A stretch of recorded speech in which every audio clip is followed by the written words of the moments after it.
Bom dia, boa tarde, boa noite. Seja bem-vindo à aula número 4 do curso Lógica de Programação para Leigos. E hoje aqui nós vamos dar uma introdução ao que é o GitHub. Eu sou o professor Fábio Moraes e bora para a aula. Só lembrando que essa aqui vai ser uma aula bem basiquinha sobre Git. Nós não vamos nos aprofundar tanto assim. É mais para você ter uma noção do que você está fazendo. Então vamos lá. Primeiramente, eu quero que vocês visitem o GitHub de vocês e vão até o repositório que a gente criou na última aula. Eu quero que vocês lembrem aqui que na última aula, dentro dessa pasta aqui, dentro desse repositório, a gente tinha criado uma subpasta chamada aula 3 e a gente também tinha criado um arquivo dentro dessa subpasta chamada variáveis.java. Porém, nada desse progresso que a gente fez na aula passada está registrado aqui nesse repositório, tá? Todas essas alterações, na verdade, ainda estão dentro do codespace que a gente criou. Essas alterações estão onde a gente chama normalmente de local, ou seja, a gente fez essas alterações localmente. Eu fiz esse entre aspas porque no caso não está localmente, está na nuvem, tá? Mas se a gente tivesse feito essas modificações, por exemplo, dentro do nosso VS Code aqui no nosso computador, essas alterações realmente estariam localmente, porque estariam na nossa máquina, mas não estariam sido refletidas aqui no repositório online, ok? Então, o GitHub Codespaces é um lugar e o nosso repositório é outro lugar. São dois lugares diferentes. E a gente quer fazer o quê? A gente quer que esse nosso arquivo que a gente criou na aula passada esteja aqui também. Ele fique salvo aqui, ele fique persistente. Porque esse Codespaces aqui, ele é um ambiente virtualizado e ele é um ambiente efêmero. Eu posso apagar e criar quantas vezes eu quiser um code space. Inclusive a gente fez isso na aula de número 2, se eu não me engano, tá?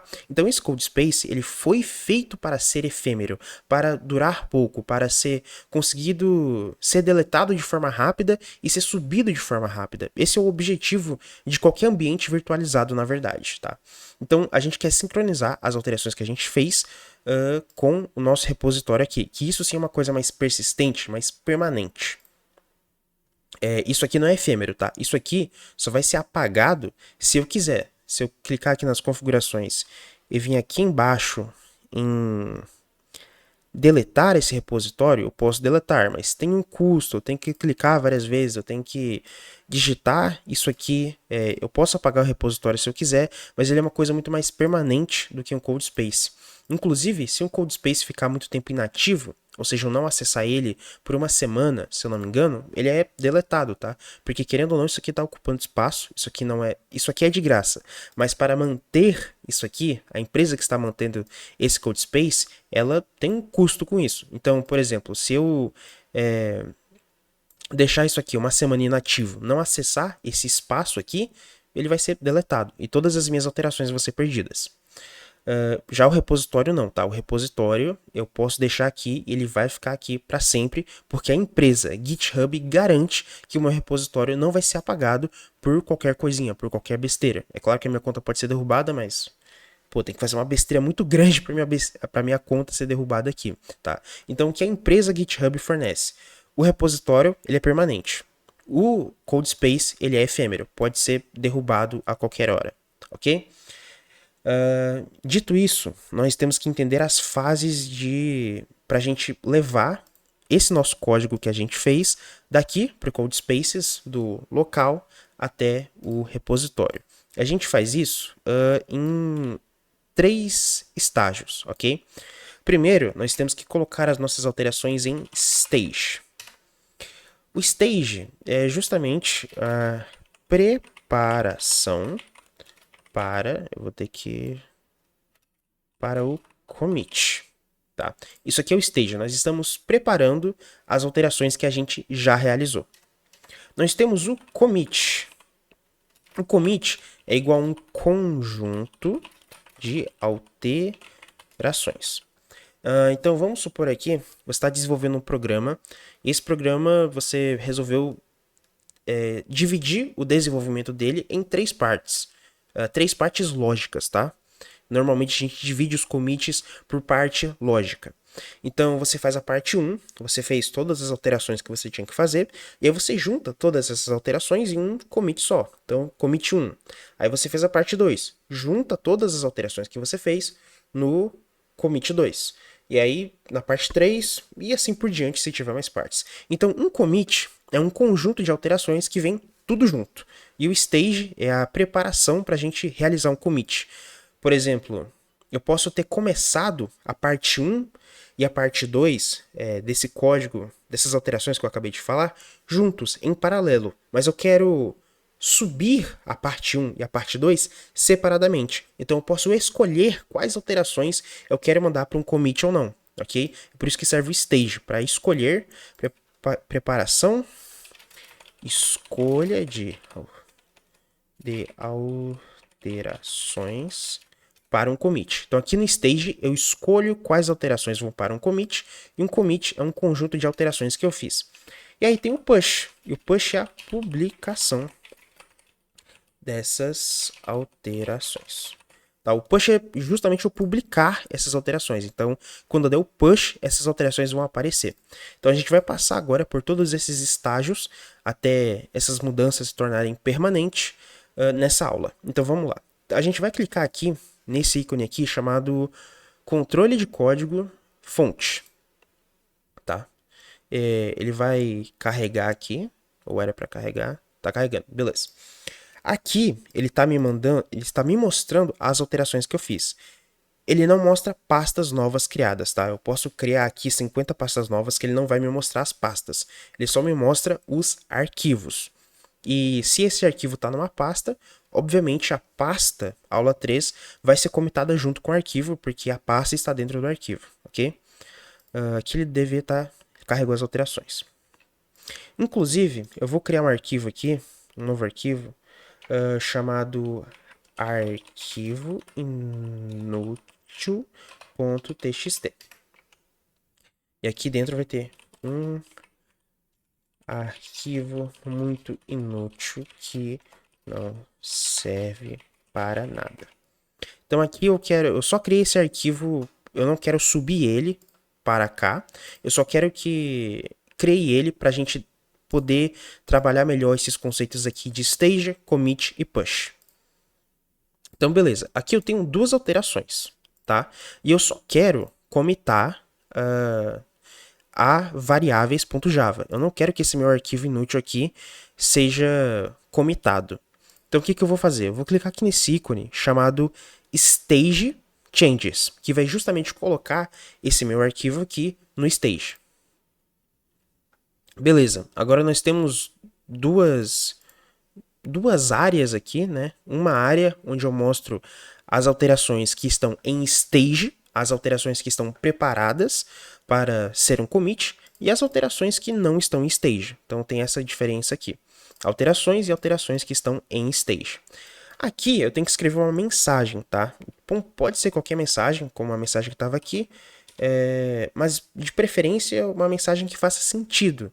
Você poderia escrever meu primeiro commit? Sim, mas escreve realmente o que você está commitando, que no caso seria criação do arquivo variáveis, onde eu aprendi o que são variáveis. É uma mensagem, pode ser esse tipo de mensagem, pode ser qualquer mensagem, pode ser uma mensagem longa, uma mensagem curta, qualquer coisa serve, mas tem que ter uma mensagem, tá? Meio que obrigatório. Você pode colocar só um ponto, tem desenvolvedor que faz isso, que só coloca um ponto na mensagem, mas isso não é muito recomendável.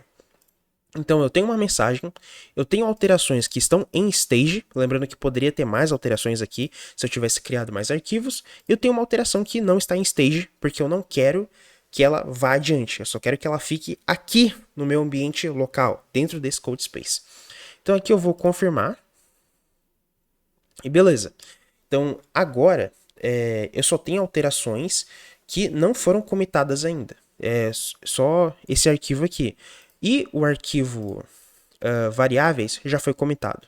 Inclusive, no começo dessa aula, ele estava verde e com símbolo de U aqui, que era um símbolo de novo. E agora ele já está branco, como se ele já fizesse parte desse ambiente, ele não está mais destacado. Tá? Então agora, tudo que a gente precisa fazer é clicar nesses 3 pontinhos aqui e dar um push, que é justamente a publicação. Vamos dar um push. E pronto, publicamos o nosso arquivo. Inclusive, se eu recarregar aqui a página agora, haha, apareceu! Aqui tem a aula 3, e se eu clicar aqui, dentro da pasta aula 3 tem o meu arquivo variáveis. E aqui eu tenho o código que a gente criou na aula passada, tá? Bem legal isso aqui. E só lembrando que o meu arquivo inútil, ele só tá aqui dentro desse CodeSpace e não tá mais em nenhum lugar. Então, uma coisa que a gente pode até fazer para testar esse negócio do CodeSpace ser efêmero é deletar ele, tá? Eu vou fechar essa aba, então. Lembrando aqui que a gente tinha um arquivo inútil. Então, eu vou deletar, vou fechar essa aba e vou deletar o CodeSpace. Delete. Sim, eu tenho certeza que eu quero deletar. E aí, beleza. Aquele CodeSpace já foi, não existe mais. Agora eu vou clicar aqui em CodeSpaces de novo e vou criar um novo CodeSpace.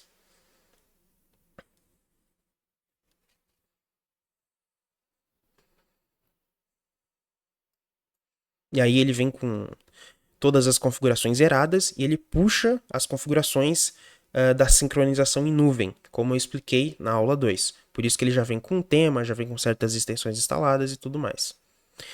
E como nós podemos ver aqui, vou dar um zoom aqui, não existe nenhum arquivo chamado arquivo inútil.txt aqui. Por quê? Porque o CodeSpace ele sempre pega o meu repositório como base para criar esse ambiente virtual aqui, tá? Então, se o meu repositório não tem o arquivo inútil, aqui dentro não vai ter também. Como aquele arquivo inútil não foi comitado e o ambiente onde ele estava foi deletado, ele não existe mais, ele sumiu para sempre. Eu perdi aquela alteração do arquivo inútil para todo o sempre, ok? Todo sempre. Aqui o arquivo Java ele não está coloridinho ainda porque não instalou as extensões ainda. Aceita. Essa parte de criar um CodeSpace novo é meio chatinha, meio lenta, né? Inclusive. Mas funciona. Estou rodando código localmente? Não, remotamente. Desculpa, a vontade de espirrar. Aqui, agora já ficou coloridinho o arquivo Java. E só esperar mais um pouco aqui até ele instalar todas as extensões.